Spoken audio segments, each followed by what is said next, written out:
Hello everyone and welcome to the round 2 trade targets and a preview live stream. The first round preview live stream I think it is for the 2024 season, so very exciting. I have told members of my household to not turn on the microwave while I'm streaming because I don't want what happened on Sunday to happen again, but hopefully you guys can hear me okay, see me okay, and of course let me know if any issues pop up during the stream. I have changed some settings on my back end to hopefully not make that dropout happen, but hopefully everything goes smoothly. So I think lots to get into for TLT round 2. Quickly we'll say hello to a few people in the chat. Roger Duckling, the Beer Baron, Moz, Stephen, Galway, Logan, Jason Yang, I miss you dearly. Jason, I missed you a lot as well. I think I seem to remember last year you had a birthday on one of my streams, so we had to give you a big shout out. And then I think Tom J came in with a 50 membership gift, as he always did. James Morris, Ian Johnson, as always, Mr. Callio, Flarbets Cricket. Great to see some repeat viewers, which is always nice to see. And hello, of course, to any new ones. Streaming a little bit earlier today, but I was able to manage it at this time today, which is good. And yeah, front row forward conundrums, can see that in the chat a few times. Help us with our front row forward. Take me back in time to when I could have had Cotter and May as my front row forward. Moz, I feel ya. What I had Terrell May in my one of my last team videos, and switched to Spencer Lenu when I heard he may get extra minutes, and that's just going to cost me a trade, which is a bit frustrating, but that's how things work. But yeah, heaps to get into. So we will go through obviously all of your questions ideally, and some of the hot topics from the week as well. So let's get straight into it. But yeah, guys, keep the questions coming in. We will try to cover most of your questions in certain categories. So if you've got questions about certain sections, pop them in at that time. And then towards the end, hopefully we have time to do a bit of a dedicated Q&A. Microwaves banned, absolutely. NRL Phantom, welcome as a member. NRL Phantom, appreciate that so much. I've seen you around as well on Twitter. I'm very active there as well. So great to see you here on the YouTube as well. And yeah, thank you so much for your support being a member.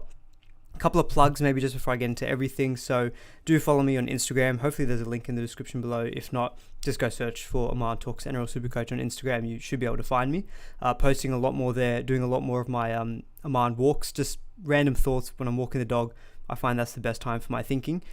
I just post whatever is in my head at the time. So check me out on Instagram there. Twitter as well, I'm very active as well. And then of course on the YouTube, do please like and subscribe to the stream if you do enjoy the content. I'll quickly show off my trade planner spreadsheet as well. I think I wanted to quickly show when I get to my team what I'm thinking of doing for the next couple of weeks. So that's also still something that you can get your hands on. So I'll show that briefly as well.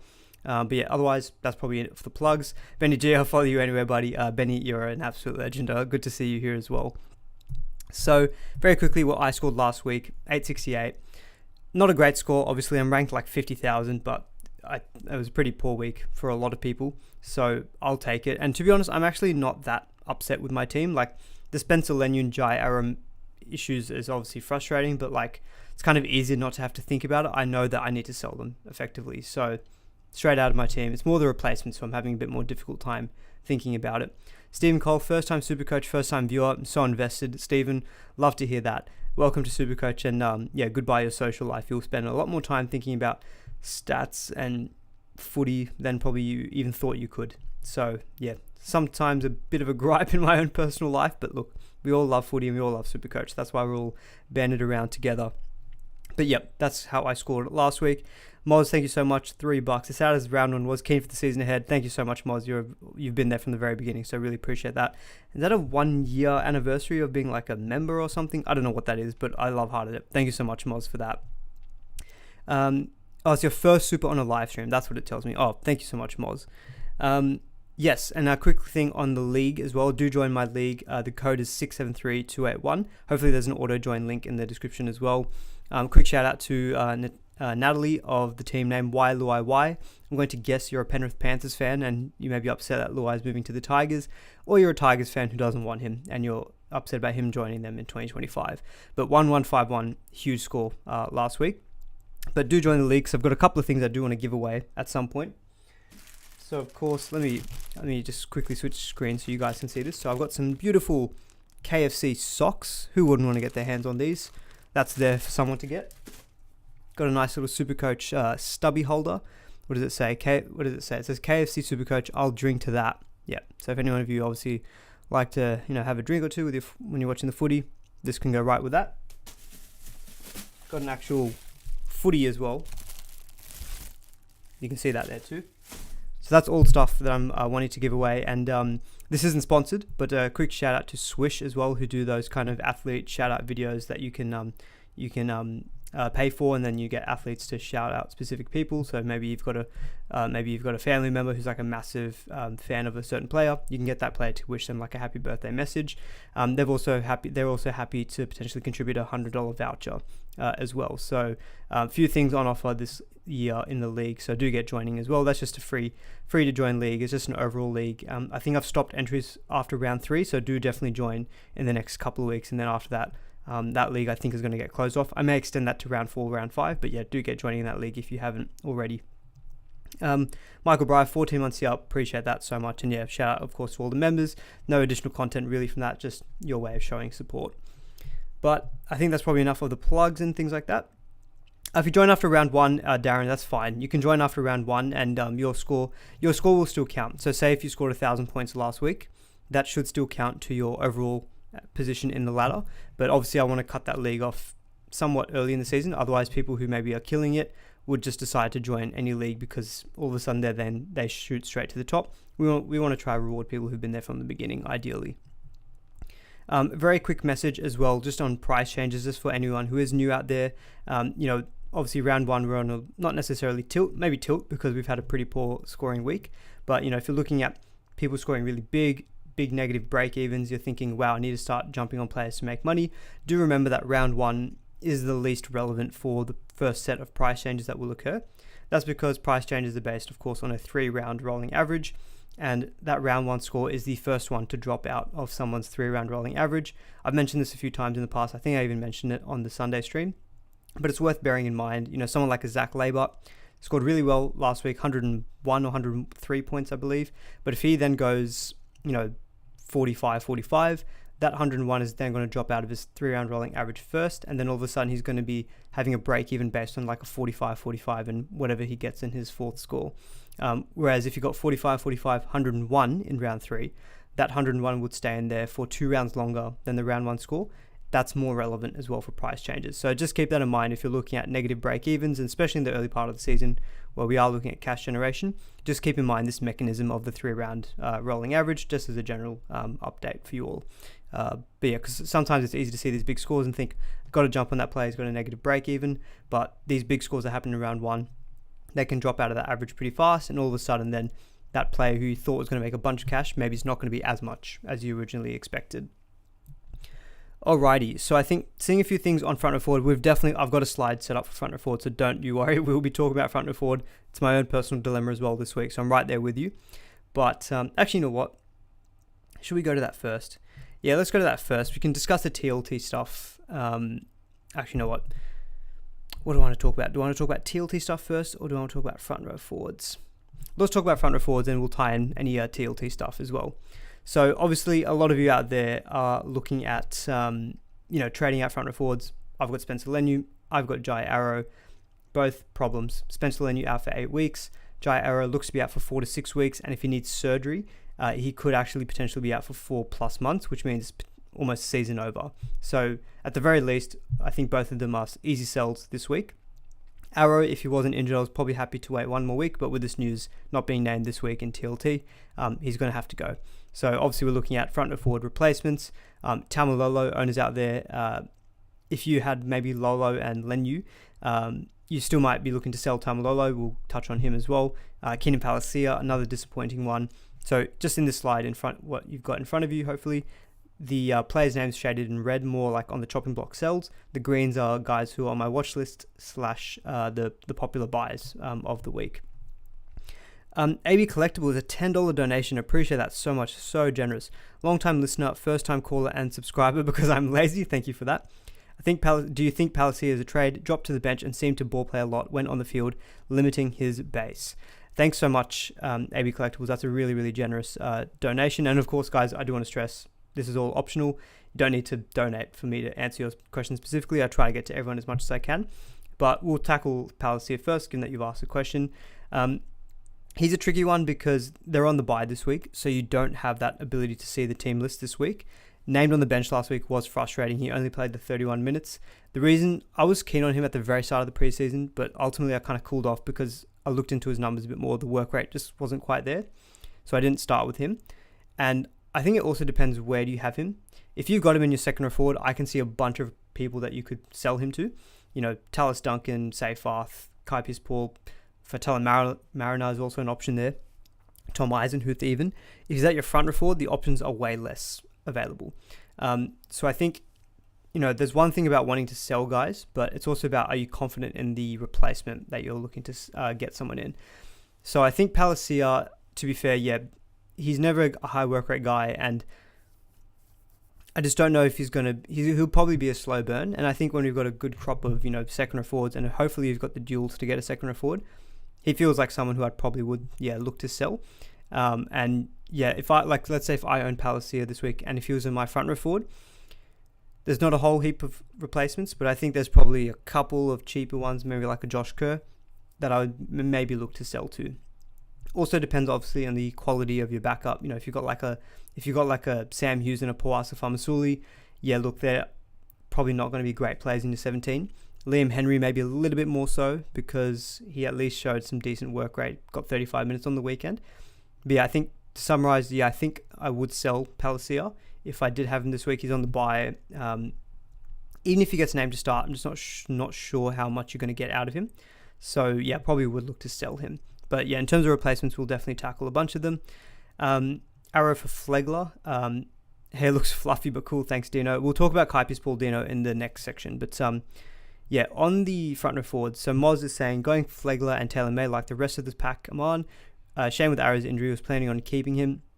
So yeah, firstly on Terrell May, he is the most popular purchase this week in the entire game, and I think it's for good reason. Look at his stats here from the weekend, obviously very good. 64 points, all base power, good PPM of 1.19, and that PPM is base power PPM. So it's generally a good indicator of when they're on the field with front row forwards, tackles, offloads, tackle busts, and hit-ups. That's the bread and butter of their scoring. So really good base power PPM for Terrell May. Played 54 minutes. I know JWH is back for the Roosters this week, but Spencer Lenu's now out as well. I just think the comments that Robertson made about him was really positive. Even if he doesn't play 54 minutes, let's say it's 45 to 50 minutes. If it's 45 minutes at a 1.2 ppm, you know, you're looking at least 50 plus points average, and he's priced at a 42. So you're already going to get value out of him, but he's got a Supercoach friendly game. I think they'll need to rely on him more as well now with Lenu out. So I do like the Terrell May trade in this week. I think it's pretty obvious. If you've got Jai Arrow, you can go down, save yourself 30k. I think it's a very straightforward move. Talked about it a lot last week as well with Spencer Lenu. Hopefully you were able to maybe free up some money in your team to go up to Terrell May. That's what I did. Again, I think he's the number one front row forward pick around this 400k range. Obviously, I'm not talking about guys who are 550 plus, because, you know, generally most people I think are having this dilemma with their mid-range front row forwards. So I think Terrell May, that kind of really just summarizes my thoughts on him. The next best. So I think in this 400k price range, I do think Flegler is next best. A couple of reasons. So he played 53 minutes on the weekend, which is pretty encouraging. And he's priced at a 47. I believe when I looked at the stats for him from in the preseason, anytime he averaged more than his kind of average minutes from last season, which is something in the 40s, he was generally giving you an extra 5 to 6 points on average. So I can easily see him being a low to mid 50s averaging player as well, which will also give you some value at his price tag at 476k. I think with who's Raystone is out this week with a HIA, so obviously that means this week, particularly in the middles, going to need to rely on him a little bit more. The other thing is they've obviously got this dislocated kneecap injury to Lemuelu. Tom Gilbert is already out. Like, the forward stocks are already reducing a lot in the Dolphins outfit. So I think Flegler is going to be relied on. So I think he feels like a pretty safe bet. Probably doesn't have quite that upside of, you know, Terrell May, because I don't think he's got as much of an offload or tackle bust in him. But minutes look good. And so I think he's probably a safe bet if you're looking to sell Arrow as well. I would rank him number 2. I'll get onto this when I discuss my own team a little bit later. But for all those reasons that I mentioned with the Dolphins lacking middles, it's one of the reasons why I'm eyeing up Josh Kerr. Now, I believe he played off the bench last week. He played 40 minutes, and I know Lemuelu had an injury, which meant he was subbed off early in that game. Raystone did get a HIA, so the minutes for the middle forwards at the Dolphins is a little bit muddied. But I look at him thinking, I think 40 minutes is reasonable for him to get maybe, especially when they're going to need to rely on those bench middles a little bit more. So if he plays 40 minutes each week, the base stats are really good. So he based 37, but he got base power of 49. So if he's getting you low 40s at this kind of 350k price tag, like I think there's definitely some value there. He's priced at a 34 average, and what I like is the price. He's 350k. So for my own purposes, like Jai Arrow down to him is like 116k in the bank, and I can use that money to then potentially upgrade some of my bench 2RFs to some of these other mid-range 2RFs who have popped up this week in TLT. So I'm looking at Kerr as like, I'd prefer Flegler to Josh Kerr, but I like Kerr for what that money saving allows you to do elsewhere in that team. So kind of ranking him as maybe not necessarily third, but I think if you're looking for a more cheap front row forward, he's probably one of the guys who I'm eyeing up at the moment. Just seeing if there's a few questions. So there's a lot of nice comments about my hair. Favorite YouTuber ever. Hair looks fluffy and cool. Can I ever give away my hair? Sorry, Zane, I don't think I can be doing that. So apologies for that. There's a question here on Corey Jensen from Koala. Do I consider Jensen a decent choice in front row forward instead of Terrell May? So the thing with Corey Jensen, I think the minutes that the Broncos middles got last week was a little bit inflated across the board, because when Pierre Kura went down so early in the game, it meant that Pat Carrigan moved to the left edge. And so it meant that there was obviously a spot in the middle that needed to be vacated. And so I believe the likes of Corey Jensen, Fletcher Baker, etc., all those middles, I think their minutes went up just a tad. Jensen was already looking decent, I think, prior to even his minutes being inflated last week, because I'm looking back at his scores from last year. He averaged 41 across 38 minutes. If you think those minutes are going to go up to maybe the low to mid 40s, his points average could go from 41 to maybe 45. So you are, 45 to 50. So you are also looking at 7 to 8 extra points of value. But he just feels more like a meat and potatoes type of guy. And so, again, decent base power PPM of 1.05. That ranks a little bit behind Terrell May and Josh Kerr. It is better than Flegler's, to be fair. I guess the only comfort I've got with Flegler instead of Jensen is that I think Flegler is more likely to be getting these kind of 50 plus minutes. With Jensen, he played 56 minutes on the weekend, but I feel like that was inflated, and I think he's more likely going to be in the 40s. So it's more of a question of minutes. So I think if they had equal minutes, Jensen, based on at least the base power from last week, maybe ranks slightly ahead. But I think the minutes are going to be a little bit worse than Flegler.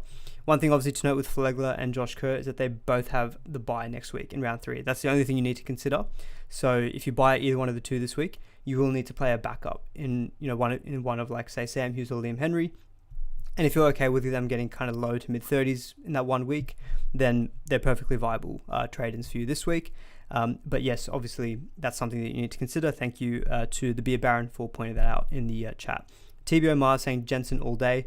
It's a really it's front and forward is not an easy position to answer because it's pretty yuck, to be honest. Apart from Terrell May, none of these guys are putting their hand up saying, oh, you have to pick me. You kind of just go with who you feel like. Like I've got Jacob Saifidi on the list up here as well. Shout out to, apologies, I forget their name, but they mentioned it they DM'd me on Instagram saying thoughts on Jacob Saifidi, looked at his numbers and I thought, oh, that's pretty decent. And the bench for the Knights is actually not too bad for a middle forward as well. They've got Cogger, Dan Saifidi, Hetherington and Cartwright. Cartwright's more of an edge. Cogger's obviously playing a backup hooker. So then you've only got 2 other middles on the bench. So minutes for Jacob Saifidi could be okay. He played 51 minutes on the weekend. That could be his minutes going forward. And at a price at 418k, it's priced at 41 average. So you are getting some value there. But again, like we've seen a pretty big sample size of Jacob Saifidi and he's never typically been SuperCoach relevant. So even if he does get those extra minutes, I'm questioning a little bit like, is he him? Is he the guy? Like I'm looking at his 2023 numbers. He averaged 41 minutes and he got 41 points.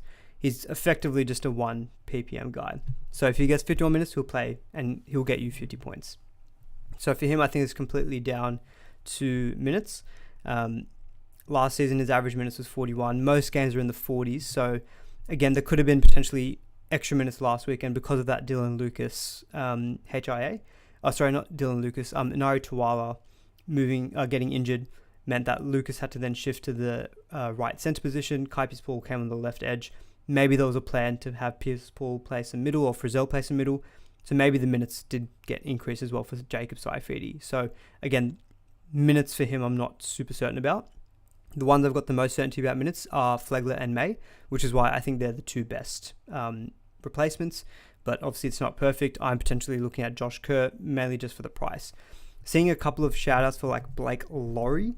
I can't even remember what Laurie is priced at, but I can tell you now, even if he's at a good 565k, the thing with Blake Laurie is that he's battling a rib cartilage issue, and go listen to NRL Physio on his Magic Sponge podcast, but rib cartilage injury for middle forwards is probably one of the worst injuries that they can have for like output and performance, because it's a very painful injury. So I think that's just something to consider.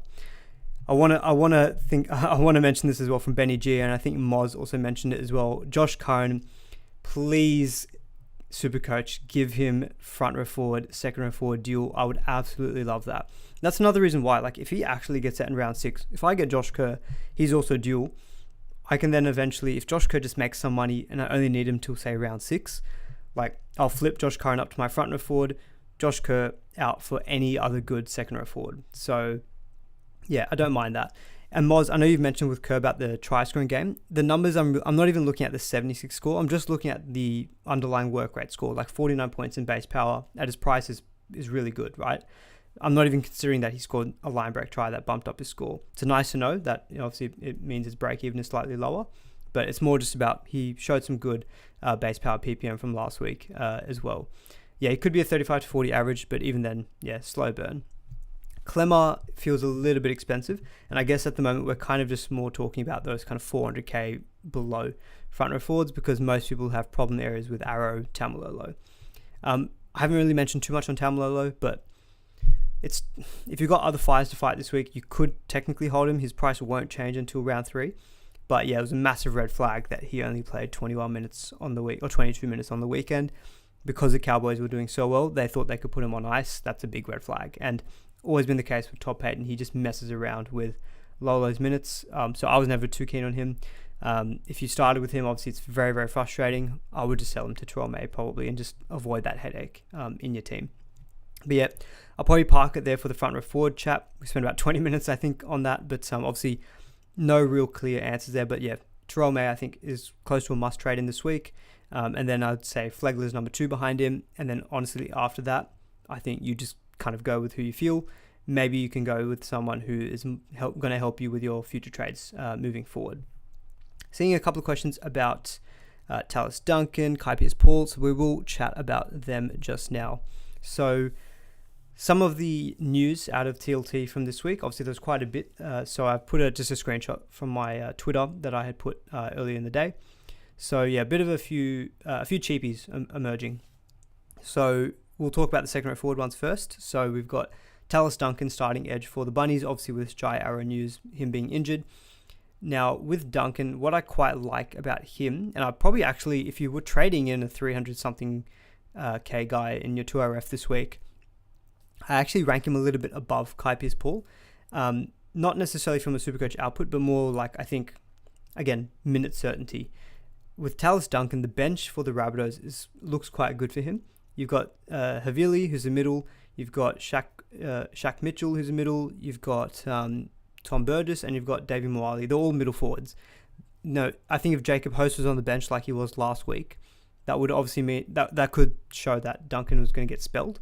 But the bench makeup looks like Tallis Duncan could just be playing 80 minutes.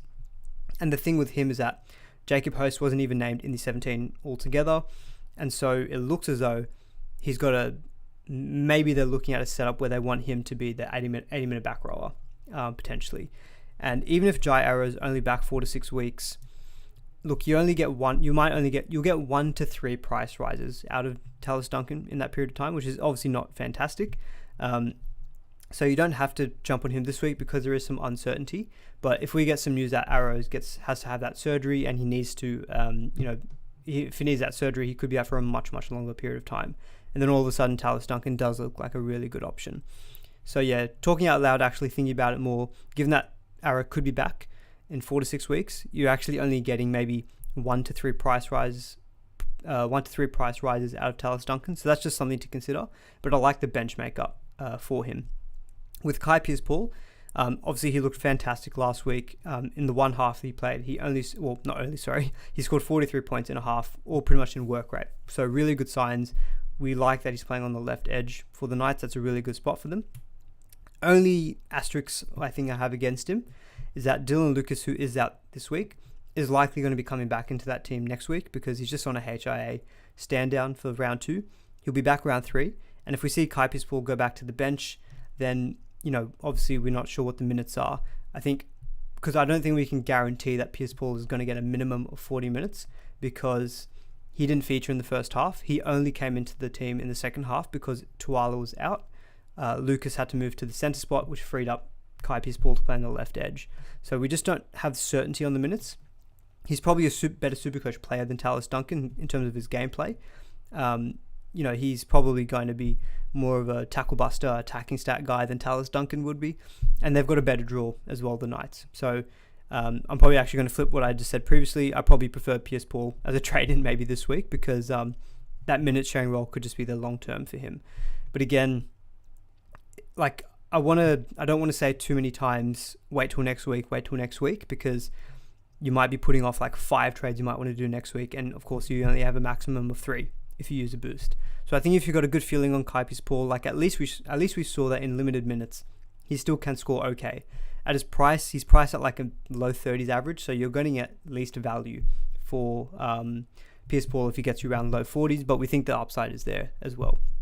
Now, I think a few people are looking at maybe selling both Fermor. So I'm seeing a few people like Drew Carla saying Fermor to May via Fafita. I'm going to guess that's Viliami Fafita. With both Fermor, if you're looking to sell for maybe Pearce-Paul or a Tallis Duncan or a Terrell May, I think for Terrell May, I would probably do it.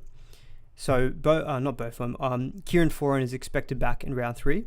And I think that was a big negative for Fermor, is that Foran wasn't playing. So if Foran is playing and Fermor playing on the left, that's good for him for his attacking stats. The only other thing, though, is that Dave Fafita could be back round 3 or round 4.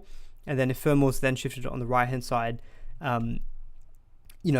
he's not going to be as good of an option.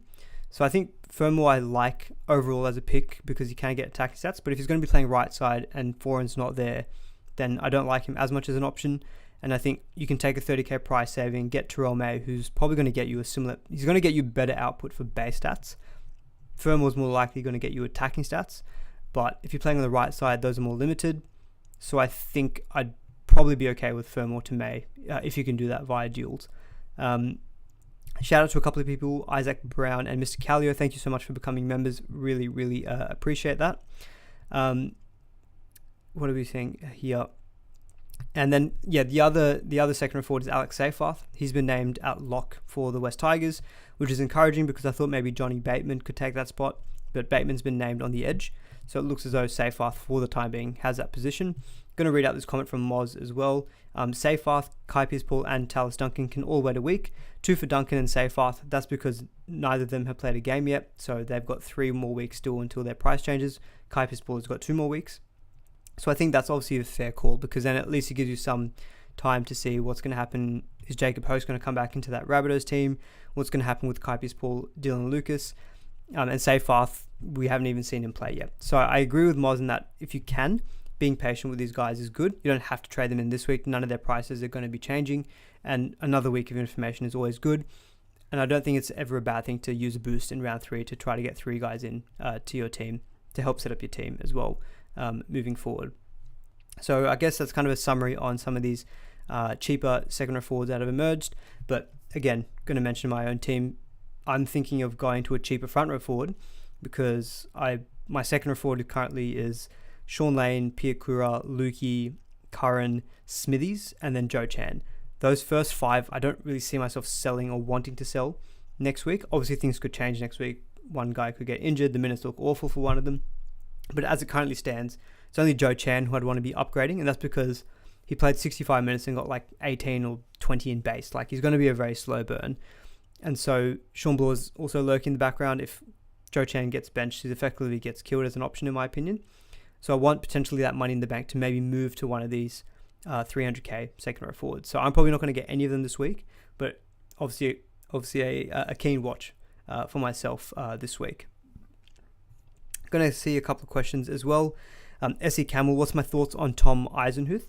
So Eisenhuth, it was encouraging that he's been named to start again this week. His work rate looked really good last week. So I think he played 60 minutes from memory. Yeah, 60 minutes, and he based 51. So really, really solid.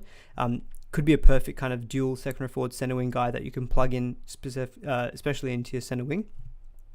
Again, his price is not going to change this week, and I would also like to wait a week on him just because we saw that Luciano Leilua has been named on the bench for the Dragons. I've got a feeling that Luciano Leilua will take one of those starting edge spots, and I don't think it's going to be Jaden Sewer. I think it will be Eisenhuth. We've seen for a few years now, Eisenhuth is perfectly fine and capable of just coming off the bench and doing a job. He did that for the Storm for ages. Maybe the same thing happens here as well.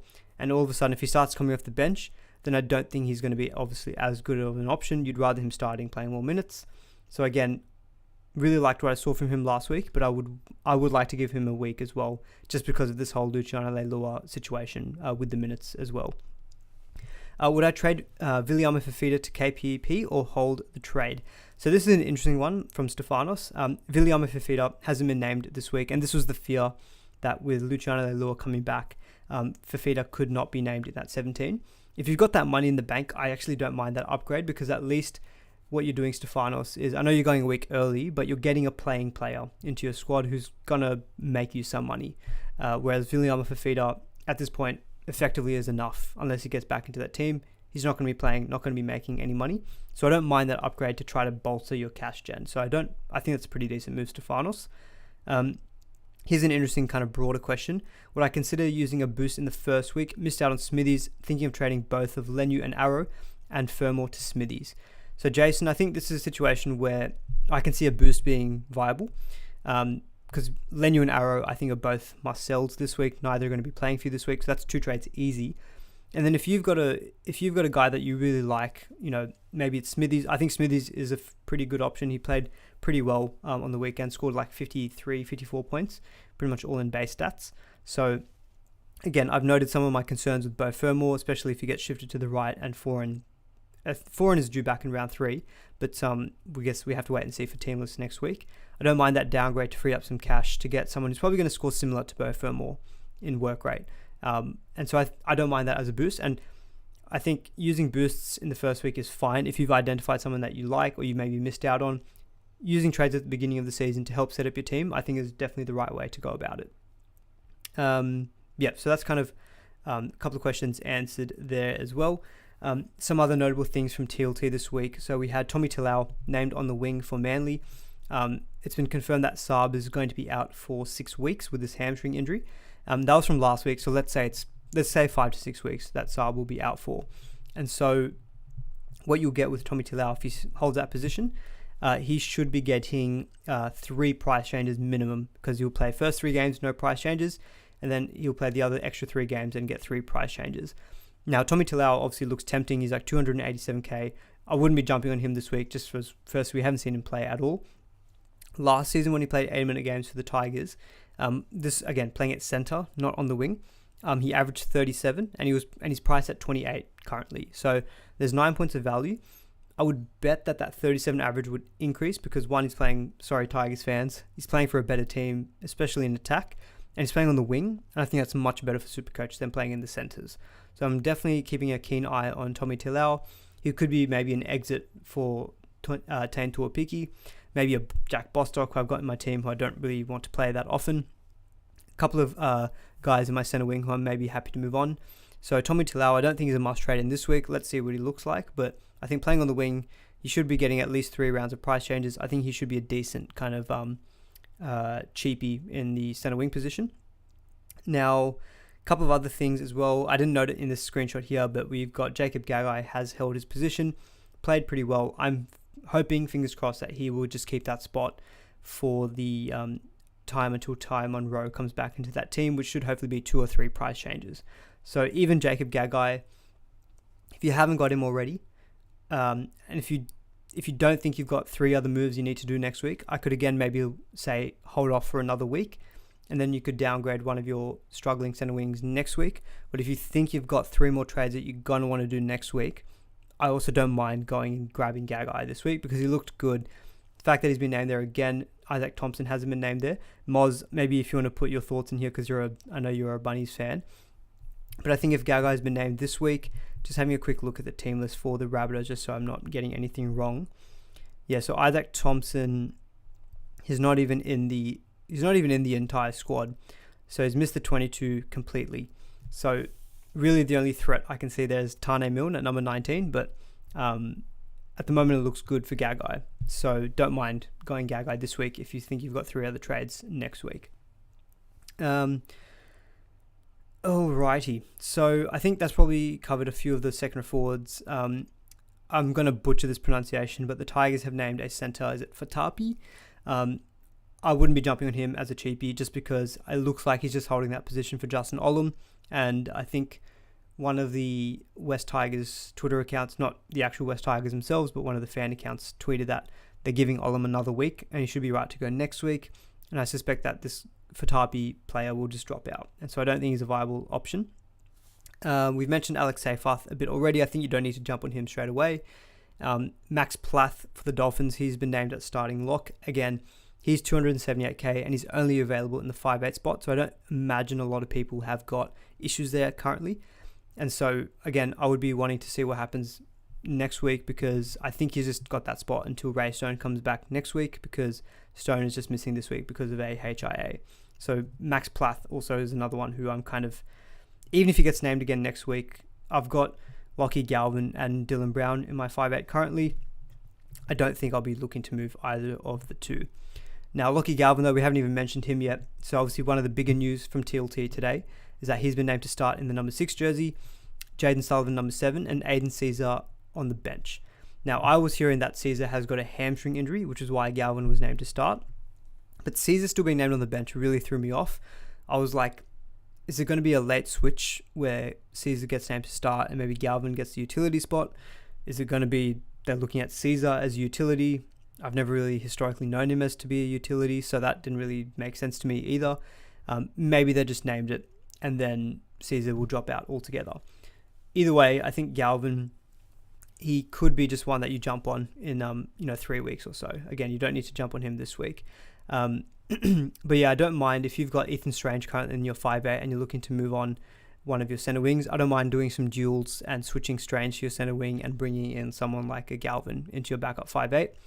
It's encouraging that he's been named in the 17 because it looks like, at the very least, if Aiden Caesar eventually comes into the halves, Galvin may still get a utility role on the bench. So at bottom dollar, he still will make some money. So I still don't mind Galvin. He's a young gun, so hopefully the promise is that he just gets to stay in the starting halves for them long term. But yeah, so that's my thoughts on Galvin, and I think we've covered off some of the cheapy news out of TLT. So I think we'll move on to the next section. Seeing some questions about Zach Labart from, is it Revikes? Yeah, so just quickly on Jacob Gagai, just reading this comment from Moz. Rabbitohs New South Wales Cup has had a bye. Okay, that's frustrating. But Isaac Thompson didn't play Cup last week either. I think Gagai's got it locked at the moment. Looking at him in round 3. Again, yeah, if you've got that flexibility where you don't need to make a trade, if you think you've got the flexibility to get Gagai in next week as one of your 3 trades, assuming you use a boost next week, you can wait 1 more week.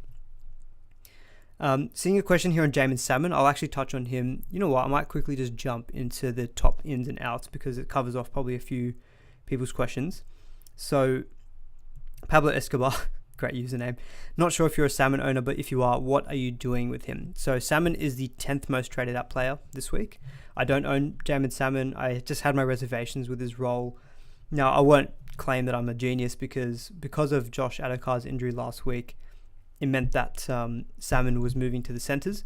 And so I think the minutes for the middles for the Bulldogs was just all messed up. I just don't really get what was happening with their rotation either. Like Max King only played 43 minutes. And I'm just like, what the hell? Like, he should be a 55, 60-minute guy. That's what he's been most of the time for the Bulldogs. So with Salmon, again, I think there's some good options who have cropped up, but none are changing in price this week. I think with Salmon, I would want to give it another week. Again, boring answer, but I want to give it another week if I was an owner, just to see what is the true rotation. Hopefully there's no HIAs or injuries to mess up the middle rotation this week for the Bulldogs. You get to see what it looks like with a clean bill of health. Salmon was going okay. Like I didn't watch that game live, but I remember looking at the SuperCoach app. I think after like 15 minutes, he was on 12 points already. So it seemed like he was making a bunch of tackles and at least doing, his work rate was up a little bit. Benny G is mentioned here as well. Salmon looked all right before he got shifted. So I think with Salmon, I wouldn't rage trade him out. I'd probably give it one more week. And if, again, it looks like he's got that ball playing role, maybe he's a bit of a slow burn. Maybe someone like a Kaipi's Paul just absolutely screams he's a must buy next week, or maybe it's Tallis Duncan, whomever. Then you've got that flexibility to make that move next week with another week of information. SC Campbell, thank you so much for becoming a member. Really, really appreciate that as well. Ian saying Galvin has won the spot by reports. As a current Galvin owner, I would absolutely love that. All right, so that's on Salmon. I think there was a question on Labour from Revikes. Is that how you spell it? Apologies for that. But we'll quickly touch on Zach Labour. So I've got a slide dedicated just to him. Not Val Holmes, because I think Val Holmes last week, his score was very good, and he's a former gun. So again, with Labour, really good performance. I've got my rounds listed wrong here. Of course I have. Of course I've got something wrong. I always have something wrong in my slides. There we go. So yeah, round 2, home against the Newcastle Knights before the Dragons in round 3. Again, don't kill me about these colour shadings. I did this all in the preseason. The Dragons could be a much better outfit come round 3. Actually, no, I've got that all. Have I got this all messed up? I thought the Cowboys... No, oh my God, sorry. It's been a long day. The Cowboys are playing the Knights this week, so I think I've got it right. So, yes, Isaac, I will cover captain options later. Yep. But yeah, so on Labour, again, I want to wait a week on him. I think he will be a good option though, because the round 1 score is good, obviously 103, decent base stats. I've pulled the 4 scores from last season that he played the full 80 minutes, and in those games he had an average of 57. He had 2 scores of above 60, one was 65, one was 91, other 2 scores 26 and 46. So I guess what it showed me is that he is attacking stat reliant. Like, if he doesn't get any attacking stats, he's just going to get you around this 30-point score. That seems to be around his average base stats. If he gets you at least 1 try, he's probably more likely going to get you that 60. If he gets more than that, then he's pushing close to the 100, which we saw in that round 26 game against the Dolphins last season, and then again last week as well. Again, I would wait on him a week just because I don't think this Newcastle matchup is as good as the Dolphins matchup from last week. I think the draw, like round 3, is obviously decent against Dragons, but it is away. And this 103 score will drop out of his rolling average first as well. Then it's got the Broncos in round 4. So I'm looking at the next 3 thinking they're not the absolute easiest.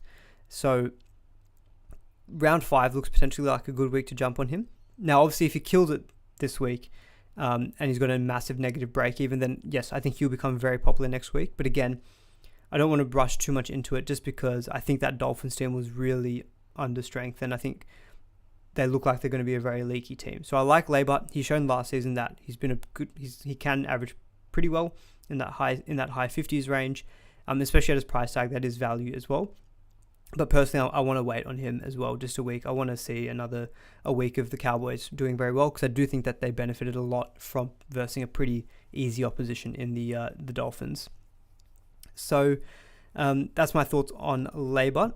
Just going to quickly go back to the top ins and outs. So no shocks that Spencer Leniu and Jai Arrow are the top 2 trade outs.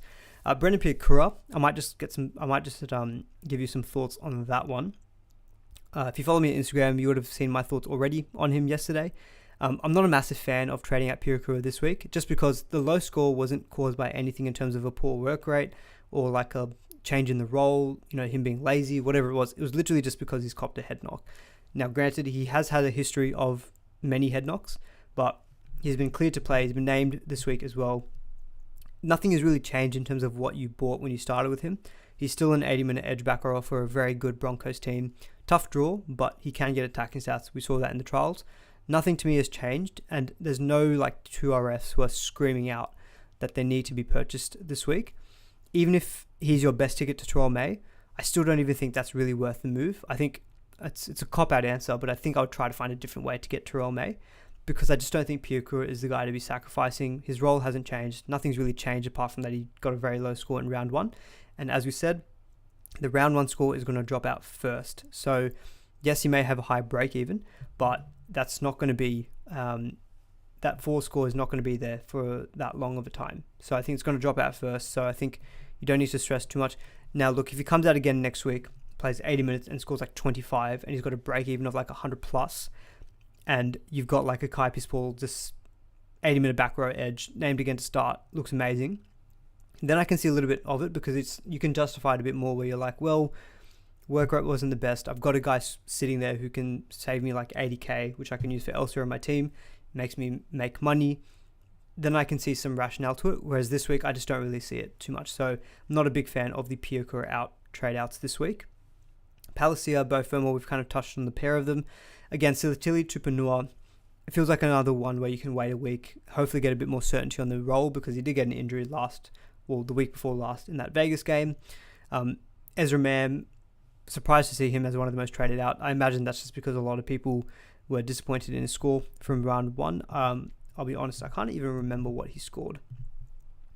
He scored 21 points, and this is the thing with Ezra Mam. He's very, very try-reliant, very attacking stat reliant, and they've got a tough draw, so I'm not too keen. I was never too keen on Ezra Mam myself, but yeah, like if you got Ezra Mam as your starting 5'8", you could go him down to like, I don't know, you could go him to someone like Luke Brooks. I think Luke Brooks looked pretty good. I think Brooks is around that 500k range. He's probably your best bet in this 500k category of 5'8". Or if you wanted to be gutsy and ballsy, you could go all the way down to a Lockie Galvin and free up a lot of money. Adokar, again, injured. I can't even remember, has he even been named? No, he's been named in the reserves for the Bulldogs, but again, Adokar is probably safe to sell. And Salmon, again, I'd probably want to give him a week as well. In terms of the ins, so we've talked about Terrell May, Laybart. We haven't talked so much about Raymond, Faitala, Mariner. So I might just very quickly go onto my Dragons slide. It's been a long time since I've had to pull a full slide together just on the St. George Illawarra Dragons, but of course they looked really good last week. I think this is a similar symptom of what we saw against Cowboys against the Dolphins. I've watched the highlights of this game now, and the Titans' defense looked abysmal. Like, it looks so bad. Like, little setup, Terrell Sloan just running straight through the middle. Ben Hunt put Sloan through what looked like pretty soft edge defense. So again, this Dragons team, I'm like, how much are we looking at round 1? The good thing on their side, though, is that they've got the Dolphins this week, who are probably equally as bad in defending. Then they've got a couple of home games. Then it's the Newcastle Knights and the Tigers. Like, long-term, the draw is not too bad. So I think the main buy-ins, obviously, was Faitala Mariner. Now, correct me if I'm wrong, guys, but I assume he was named on the bench last week, but then started. And maybe a similar thing's happening this week as well, because he's been named on the bench, but he could be named to start. Again, I know it's a good matchup this week, but with the likes of Eisenhuth, RFM, I want to see how their roles get impacted by Luciano Leilua. So I don't really want to be jumping on them this week, and they're not at a really expensive price. I think they'll be easy to move to next week if you had to. Jacob Little looked good. He played 68 minutes, which is very encouraging. Typically, I think SC Whisperer's got some stats on him. Anytime he's averaged more than 65 to 70 minutes, he's pretty much got like a 60 plus average. So again, keen watch on him. Could be a nice little downgrade. Maybe if you've got like maybe you've got like an Appy Coruscant and you want to free up some funds, maybe Jacob Little becomes an option as well. Carl Flanagan could be a nice little backup 5'8", but he did score a try, which bumped up his score to 51. It was a line break try as well. So without that, we're looking at about, 20? Are we looking at 21 points or something like that? So again, not fantastic. Terrell Sloan, 542k. I think with Sloan, we've been here before. He has a few good games and absolutely kills it, and then he just is an absolute nightmare for owners because he's got very low base. And I think the most viable option out of these guys is Lomax. Really liked what I saw from Lomax. 39 in base is really, really good. We love a winger in SuperCoach. They're generally more likely to get the big attacking stats like the tries and line breaks, and more likely to get better base as well because they take more hit-ups out of their own end. 39 in base is really good. You add the fact that he's goal kicking. You're looking at a guy who safely can get you 50s, 50s to mid-50s, and we've seen that with Lomax historically. I've got more confidence in Lomax because he's a historically good player for SuperCoach. Like his last 4 seasons, 57, 60, and 62 averages. So we know he's a guy who can push this 60 average. That's what he's priced at. He's not cheap, but I think this is one of the times where I'd say don't wait a week. If you want Lomax and you really liked what you saw, I think I would just be getting him in this week because he's got this Dolphins matchup, and I think this is the matchup you'd want to target for point scoring. So that's my thoughts. I think if you really want Lomax, I would be personally jumping on him, I think, this week. But again, he's not easy to get to. People are probably going to have to sacrifice the likes of a Tuivasa-Sheck. That doesn't feel the easiest, but again, I think this one is hard to recommend. I think this is more of a go with your gut and your eye test one. I probably won't be doing that move myself. I've already had to do Lenu and Arrow out, and I don't know if I'm willing to use a boost just to get RTS out of my team when I thought towards the back end of the preseason I wanted him so much. After 1 week, then just trading him out to Lomax, I'm not sure if that's what I want to do. But again, it's another reason why I think I want to try to free up money this week as well with my front row forward replacement for Arrow, because I might want this money to upgrade to someone like a Lomax who's not coming in that cheap. So that's some of my thoughts on a couple of these guys from the Dragons. Elsewhere in the trade ins and outs, we haven't talked about Burbo. So quick note here, Josh Schuster is playing this week in the Reggies for Manly, so they're giving him an extra week. He could be back on the bench next week for Manly. So again, this is one where I think if you haven't yet got Burbo, I would maybe wait a week just to see what happens with Schuster. Although my gut tells me that Burbo is going to stay as the starter because he looked really good in round 1. Good combination with Turbo as well. So I think Burbo is likely to stay in that starting role. But maybe the minutes get reduced. But yeah, I think if you're cautious and you're not 100% sure, you can wait a week to see what happens with Schuster. But my gut does tell me that Burbo is probably going to be pretty safe. So I think I'd probably lean to getting him this week if you don't have him already. Smithies. We've actually spoken about Flegler, Smithies, Jacob Gagai. Taylor May, I think, is a pretty obvious one as well. This is one of the players who I think if you've missed in round 1 and you want to use a boost to get them, I think go for it because Taylor May showed what he's capable of. He scored 67 points and the Panthers scored 0 points. I think he'll be perfectly fine as an option. The last one is Joey Lussick, so I haven't really talked about him too much. He ended up playing, I think, 63 minutes on the weekend. Scored pretty well, 61 points. A lot of attacking stats in there though. He did have a try assist, line break assist in there. He only based 31. Got the Panthers this week, which is a tough matchup as well. And I just want to see, is that 63 minutes his likely minutes or is it inflated because of whatever reason? I don't feel super confident on just trading him in this week. I would probably wait a week if I could. So finally, we'll touch on some captains and then we'll go on to my team and then answer a few of your questions as well. But guys, give the stream a like if you can. And there's 275 of you viewing? That's insane. Apologies, I haven't been able to get to too many of your comments. I just wanted to get through some of the pre-scheduled content, but I'll definitely get to your questions at some point towards the end of the stream, so do stick around.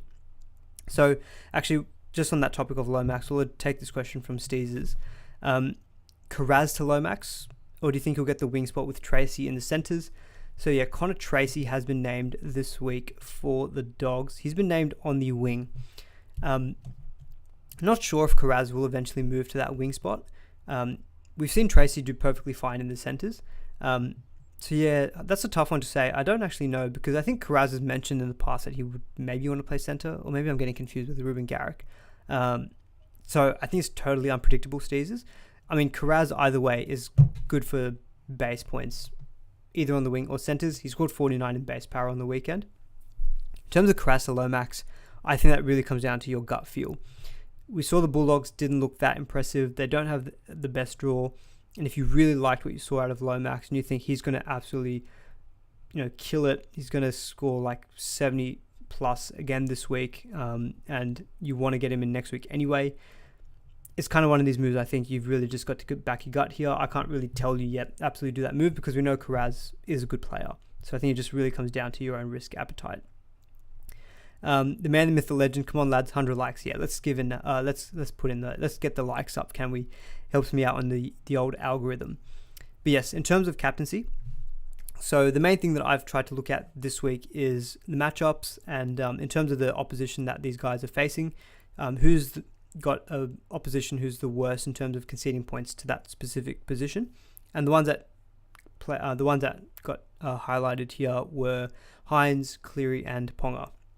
So obviously the Broncos and the Rabbitohs are playing each other, I think, on Thursday night. They are playing on Thursday night. Again, that's a game at Suncorp. I think we saw that Reece Walsh is capable of scoring well even in tough matches, like we saw it last week against the Roosters.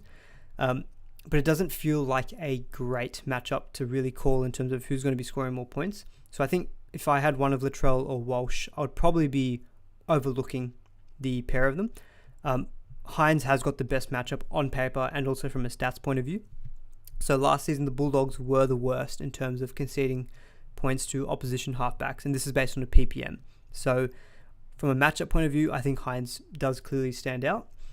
He's got the Friday 6 o'clock game, so it's fairly early in the week. So I think originally I had put my captaincy straight on him, but then I thought about it a bit more and I thought, well, you could just take a free vice captain loop on him this week potentially. So Hines, I think for sure needs to have your VC or your captaincy. At the moment, I've got my vice captaincy on him, but he very easily could just become a straight captain because I do think he's got the best matchup. Even though Cleary's got a decent even though Parramatta have got a historically bad record at conceding points to opposition halfbacks, they seem to always perform well against Penrith. So with Hines having a much better matchup, I'd just take Hines over Cleary. Ponga, even though the Cowboys last season actually conceded quite a lot of points to opposition fullbacks, I like the fact that he's goal kicking, but it's an away game to the Cowboys. Cowboys looked good last week. I'm just not sure if on a matchup view I want to maybe go with him. Turbo, again, the matchup doesn't seem the best because Roosters have been pretty good defensively. We saw that in that first Vegas game. 16th in terms of conceding points to opposition fullbacks, so they were one of the best last season, second best pretty much. But it's a home game at Brookie, Four Pines, whatever you call it, and that's on Sunday 4 o'clock. I'm just going to check the weather in Sydney for 4 p.m. because okay. Sunday at the moment says low temperature, about 24 degrees, and potentially some light rain. Although, actually, if you click on 4 p.m., it says Sunday 4 p.m., 23 degrees, partly cloudy. So the weather's probably going to be pretty fine for Turbo. So I don't mind going captaincy Turbo VC Hines. Or I think if you want to look purely more on a stats point of view, I think Ponga maybe is a better captaincy shout than Turbo because he's got that goal kicking. And surely the Knights will work on their stuff this week because they looked pretty bad in attack last week. Even though the Cowboys can score points, they can also leak points as well. So thinking about it a little bit more, I may lean towards just going VC Hines, C Ponga, so I think my three options are going to be VC Hines, Captain Turbo, VC Hines, Captain Ponga, or just go straight captaincy on Nico Hines. I think at the moment I'm leaning probably VC Hines, Captain Ponga, then Captain Hines, and then maybe the Hines Turbo combination. That's currently what I've got at the moment. Ian, you're saying Marzu as captain again. I think if you've got Ponga in your team, I just prefer the guy who's goal kicking. Good shout here from SC Camel. Raining in Cronulla on Friday. Yeah, I'm looking at the weather. Friday does look wind and rain. Although you could equally say SC Camel, Wet Hair Nico is a different animal. I want to say that game last year against the Dragons, when he scored 180. I don't think it was raining, but it was like not clear, and he still scored 180 points. But yeah, in terms of that, the weather conditions, maybe that's enough to lean me towards going VC Hines. Benny G, Cleary's not a captain choice this week. Scored second worst average against any side. Yep. Although Benny G is a Parramatta fan, so I'll take what he says with a little pinch of salt this week. Although I do agree that Parramatta always do well against Penrith. Never turns up in the big games. Oh, Benny G, you can't say that after he had that grand final performance. Yep, you're absolutely right, Benny. Wet hair Nico, you can hear Clem sighing already. Absolutely. So, yeah, Hines goal kicked as well on the weekend. He didn't goal kick the first kick. That was just because he was a bit winded, but then he goal kicked in the second half. So, yeah, that's currently my thoughts on captaincy. That's the end of the pre-scheduled content. What I'll quickly do is I will show you guys my team and what I am thinking of doing. So I've already done, and just let me know if you guys can see this okay as well, but I'm doing Spencer Leniu out for Terrell May. That's done and dusted. Jai Arrow needs to go, I think, as well. I just can't have him really sitting in my team. Nothing else has changed from the team I showed last week. I've currently got Captain Turbo. I think I'll probably swap that to Ponga, to be honest, though. Like the fact that Ponga's goal kicking. Although, to be fair, Turbo looked really good, even against, who did Manly play? The Rabbitohs. So, yeah, home game, 4 p.m. on Sunday. It could be a Turbo game. I'm umming an eye on that one. I'll let you guys know what I feel like. But, actually, yeah, Turbo looked really good, didn't he? And he was a whisker away from going 100 plus. I think I'll switch back to Turbo for the time being. We'll say that ranking I gave before, let's change that to VC, Hines, Captain, Turbo. Especially also because the weather on Friday might not be the best in Cronulla. But yep, so this is my team at the moment. Jai Arrow will go. I think the most obvious replacement that I can think of would be Flegler around the price tag. But as I said, what I like about Josh Kerr is, look, he's cheap. He's 349k.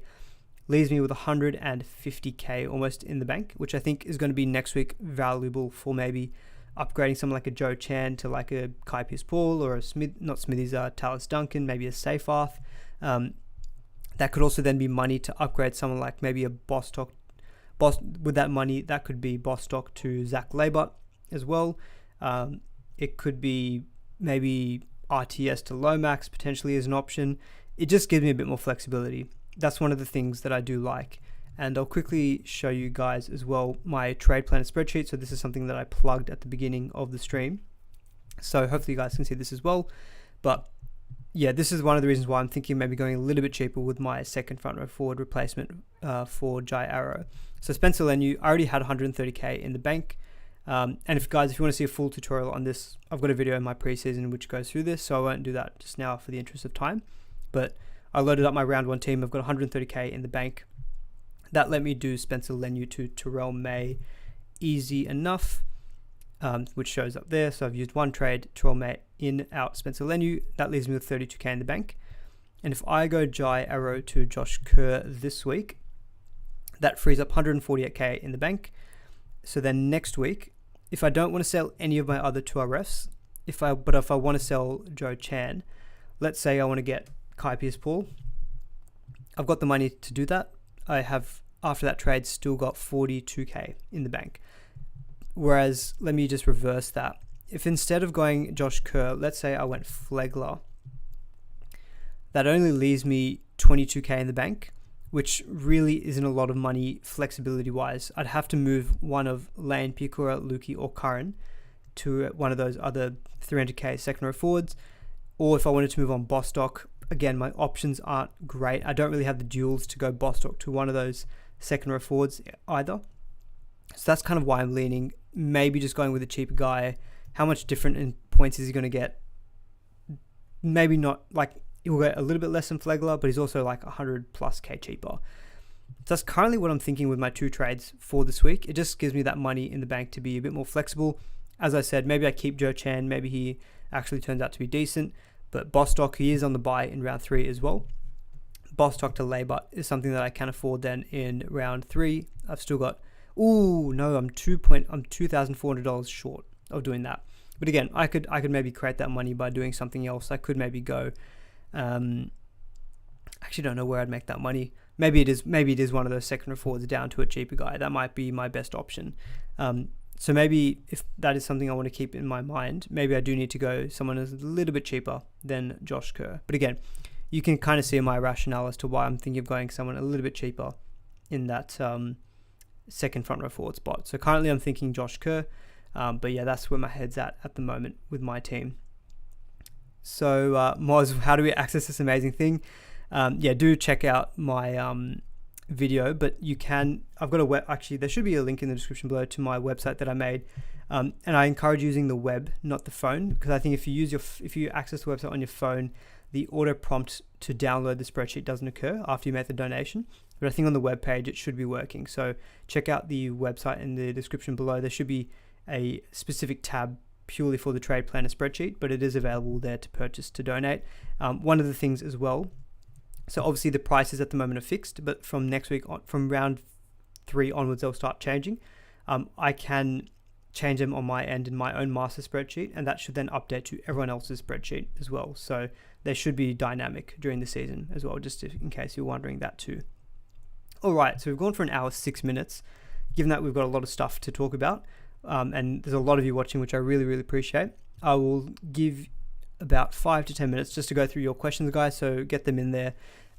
If there's anything else that I haven't covered in the stream, we'll hopefully cover it off just now as well. But yeah, do please give the stream a like as well if you have enjoyed it. Kerr does have the buy in round 3. That is right, Supergun. So again, in round 3, so you can see in my trade planner spreadsheet, you can see that I've got a buy there for Josh Kerr. He's not going to be playing in that week. So what I would do to remedy that is I'd probably just play maybe Sam Hughes. He's playing the Titans, maybe some attacking stats, or I maybe just play Liam Henry.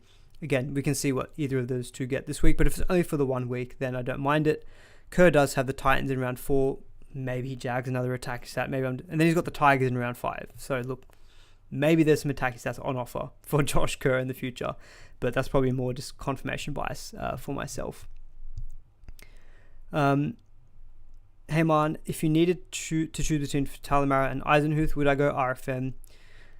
Yes, Ben. I think I would still go RFM over Eisenhuth, purely because I think RFM showed a bit more of a Supercoach friendly game. He was offloading a bit more tackle busts, whereas Eisenhuth was more just meat, potatoes, straight base stats. So at least if they're both getting equal reduced minutes, I suspect that Faitala Mariner is going to get you a bit more points in that time. So I'd probably still lean Faitala Mariner. Did I talk about Moses, or is he a wait and see? Steve, just let me know, is this for a buy or for a sell? Moses has been named this week. I think he put a quote out saying that he should be good to go against the Panthers. So I think if you own Moses, it probably seems like he's going to be fine. You always knew that this week was going to be a tougher week as well against the Panthers. But it's the draw past this week that you probably wanted Moses for as well. So I'd probably give him 1 more week. But again, if he stinks it up this week and then his break even becomes really, really high, then his appeal gets dented because you wanted him for his cash growth up to maybe someone like a Cleary. So maybe then you just make some plans again. Maybe you do some trades this week that free up some money to maybe help you go from Moses up to someone like a Cleary. Or maybe you can even get like a Luke Brooks. He's available at halfback as well. So you can maybe even just give it a week and then maybe you just go Moses to Luke Brooks. VC loop options. Yeah, so I think if I wanted to VC loop this week, that's tough because the only guy who's not playing is Arrow. So maybe what I could do is then just sell Arrow to, I could do that. So if you own Spencer Leniu or Jai Arrow, let me maybe just show you this. Let me go Terrell May back to Spencer Leniu. I think I can search here. Maybe like filter. Let me just filter for the Roosters. So let's just say I go back to Spencer Leniu, complete the trade. Yes, confirm. So the Roosters don't play until Sunday. So what you could do is if you're in my situation, I've got both of these guys out. So let's say I want Terrell May in, that's a guarantee, and I have to do Arrow out because he plays the first game. I can just do Arrow out for Terrell May for the time being. Let's do that. Done. Let's complete that trade. So then what I could do is I could just leave my team like this, let Hines play on Friday, and if he goes and absolutely kills it, I can just keep the captaincy on Spencer Leniu. And I'm not actually even changing any of my reserves, so I wasn't planning to reserve one of Sam Hughes or Liam Henry. My reserves will be Lukey, Smithies, Cleary, and then my other fullback. So that's actually probably how I would play it, Mr. Callio. I'd probably just do a captaincy on Spencer Leniu and get that loop that way. So that's probably how I would do it in that situation. Gagai or Bostock as a last reserve this week. I wouldn't love to play Bostock most weeks just because he's got pretty bad base. Obviously, Bostock has got a better matchup this week against the Dragons at home. But Gagai, let me have a quick look here. He based 26 last week. What did Bostock base you? 21. It's not that different, to be honest. I think I would just back the guy playing on the better team. So I think I would probably just go Gagai in that situation. For Tapi or Gagai last reserve, I'm heaps sus. If you want to go back in the stream earlier, I do talk about for Tapi a little bit. I don't love him as a trade in this week because I think he's just sitting on this spot for one round, and then I think Justin Olam is going to come back and take that position. Ian, as I've said, I think I would actually just do Spencer Leniu captain, and then maybe because I don't know, I actually don't mind that because I'm still getting Terrell May, and all of the other front row forward options I don't know if I love. So if Hines goes like maybe 70 points and I don't want to loop him, then I would just do Spencer Leniu out for probably Josh Kerr. He also plays on the Sunday. So I might just leave it that way. So I've actually in my own situation lucked out with some flexibility there. Need to sell either Hughes or Henry to bring in Terrell May. Who do I think? That's not an easy one to answer. Not an easy one. Hughes, how many minutes did he play? I think he played 30 minutes? Played 27 minutes. Henry, I think I would sell Henry just because even though he played more minutes, I think part of that could have been due to the rotation. We've got Scott Sorensen back in this week. Matt Eisenhuth has dropped out, which probably helps Henry's minutes this week as well. But I think Hughes just seems to be probably the guy who I'd prefer to keep out of the two. More Supercoach friendly game. That's not an easy one. Viliama Fafita to Kai Pearce-Paul. Yes, I think it's a pretty good upgrade. Patrick, thoughts on KPP? I've got a lot of thoughts on him early in the stream, so I'd probably just recommend going back and watching that a little bit earlier. Bradman Best trade out for Labour will have 160k in the bank. Don't mind that move, Campbell. I think you're going to get similar output from the pair of them, but much cheaper price. But again, it's one I'd probably want to wait a week on just to see what happens with Labour.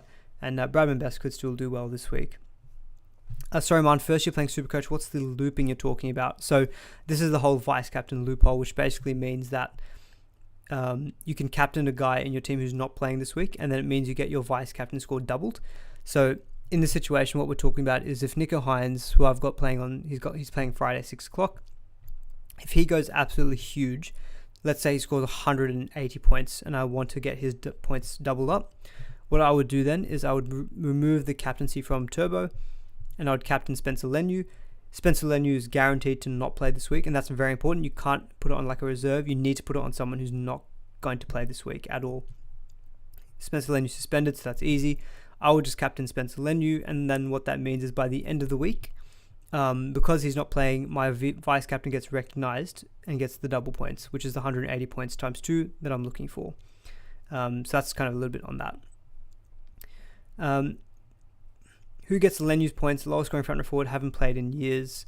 I've just explained that. Nothing compares. Hughes building for more minutes. Yep. If I still have Willison, do I just sell to Henry?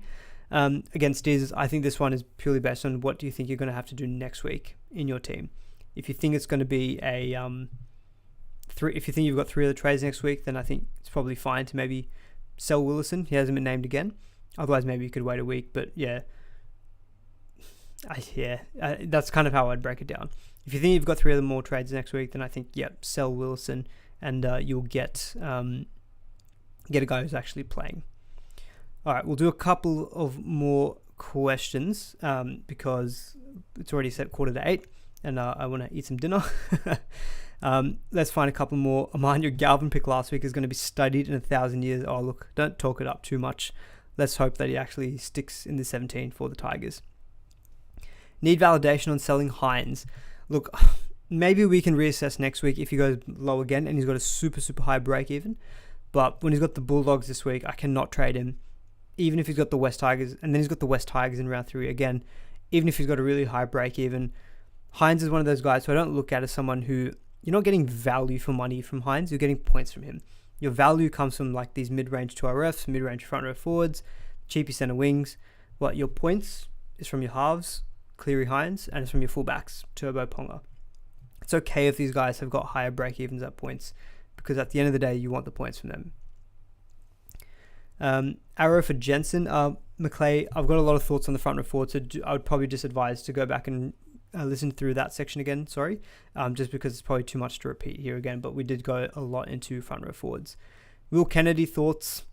I just think there's too many way better options at fullback to be considering over Kennedy. I know the draw's good on paper the next 2 weeks, but he scored 23 points last week. Just, not interested for me.